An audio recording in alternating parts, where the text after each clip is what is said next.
એમાં મોબાઈલ જય શ્રી મિત્રો કેમ છો તમે મજામાં જશો બ્લોગમાં તમારું સ્વાગત છે ને કાલનો બ્લોગમાં જોઈ આવજો આજે આપણે જવાનું છે ડુંગળી મોરવાડ કેટલા દિવસ પછી જઈએ હું જઈ કન્ટિન્યુ રહેજો મિત્રો આપણે પૂગી ગયા છીએ ખેતરે ને જો ભાઈ તમને દેખાડો આવું કંઈક ખેતર છે ને જો ભાઈ આપણે ડુંગળી મોરવા મળ્યા છીએ દાતરું છે તમે કોઈ જોયું જ નહીં હલો તો મોરી નાખી ડુંગળી આપણે ડુંગળી મોરીને બહુ મોડા આવ્યા હતા ને નાહી તો એને આપણે બ્લોગ પાછો ચાલુ કરી દીધો છે ને હવે ઘરે આવતા રહ્યા છીએ થાકી ગયા હતા એટલે બ્લોગ ઉતારવાનું બધું ભૂલાઈ ગયું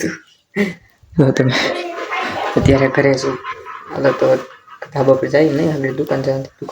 ધાબા પર જઈએ કન્ટિન્યુ પછી મિત્રો આપણે આવી ગયા ધાબા પર ને ભાઈ આજે તો બ્લોગમાં ઉતારતા થાવ કંટાળી જતા હું કામે ગયો એટલે બ્લોગ ઉતાર્યો જ નથી આપણે એટલે બધા ને અત્યારે આપણે આવી ગયા છીએ ધાબા પર તો તમે રાત પડી ગઈ છે અત્યારે તો આવો નજારો છે જબર આજુલાનો કાલે હવે જવાનું છે આપણે સ્કૂલ કાલે લગભગ સવારની થઈ ગઈ છે હમણાં પેપર 9 તારીખથી શરૂ થાય ને એટલે 10-12 વાળાને તો રજા પડી ગઈ બધાને કોણ 10-12 વાળું છે કોમેન્ટ કરી નાખો તો કાલે જવાનું છે સવારે આ વ્લોગને આયોજન કરીશ વ્લોગ સારો લાગે તો લાઈક સબસ્ક્રાઇબ કરતા જજો મળીએ નેક્સ્ટ વ્લોગમાં ત્યાં સુધી બધાને બાય બાય જય શ્રી રામ